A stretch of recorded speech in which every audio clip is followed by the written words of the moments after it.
భారతదేశంలో ఇష్టమైన చిరుతిండి అనగానే చెప్పేది పానీపూరి.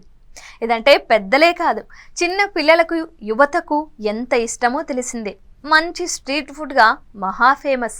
అలాంటి ఈ వంటకం ప్రస్తుతం ఆరోగ్యపరంగా మంచిది కాదని, తినద్దని హెచ్చరిస్తున్నారు. అందుకు ప్రధాన కారణం అపరిశుభ్రంగా తయారు చేయటమే. అందుకు గతంలో ఎన్నో సంఘటనలు సాక్ష్యంగా నిలిచాయి. అంతేకాదు, ప్రజల ఆరోగ్యం దృష్ట్యా కొన్ని రాష్ట్రాల్లో ఈ చిరుతిండి అమ్మకాలను నిషేధించారు కూడా.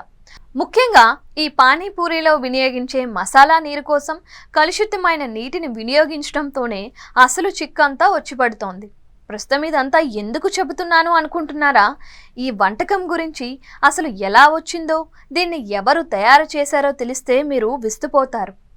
మరి ఆ కథేంటో ఈ వీడియోలో చూసేద్దామా? పానీపూరి పురాతన భారతదేశం 16 మహాజనపదాల కాలంలో ఉద్భవించిందని చెబుతున్నారు పాకశాస్త్ర నిపుణులు. మొదట్లో స్వీట్ రూపంలో వచ్చి ఇలా మసాలాతో తయారు చేయడం జరిగింది అనేది వాదన. బీహార్ దీని జన్మస్థలంగా చెబుతూ ఉంటారు.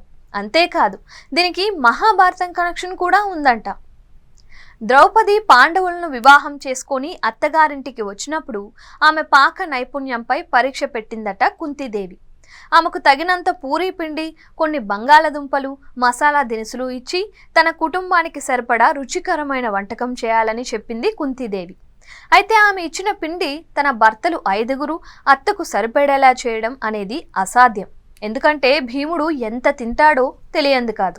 మరి ఆ కొద్ది మొత్తం పిండితో ఎలా అని ఆలోచించి ద్రౌపది చిన్న చిన్న పూరీలలాగా గట్టిగా వచ్చేలా చేసిందట.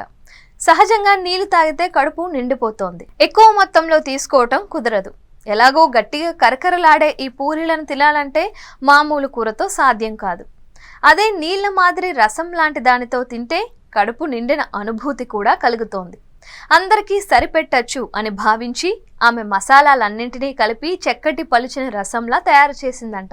ఆ తరువాత ఈ పూరీల మధ్యలో చిల్లిపెట్టి ఈ మసాలా నీటిని పోసి సర్వ్ చేసి అందరికీ వచ్చేలా చేసి పెట్టిందంట ద్రౌపది. ఆమె తెలివికి అబ్బురపడి నా కోడలు చాలా తెలివైనది అని తెగ మురిసిపోయిందట కుంతీదేవి. ఈ కథ నిజమా కాదా అనేందుకు సరైన ఆధారాలు లేకపోయినా, పరిస్థితులు సవ్యంగా లేనప్పుడు ఇంట్లో ఉన్న వాటితో రుచికరంగా అందరికీ సరిపడేలా వంట చేయడం ఎలాగో తెలియజేస్తోంది. పైగా కాబోయే కోడళ్లకు ఇంటిని ఎలా చక్కబెట్టాలో తెలియజేస్తోంది.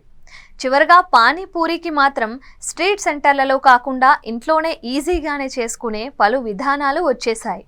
అవి తెలుసుకొని హాయిగా నచ్చిన ఫుడ్ ఆస్వాదిస్తూ ఆరోగ్యంగా ఉందాం. ఇంటి వంటే ఆరోగ్యం అని విశ్వసిద్దాం.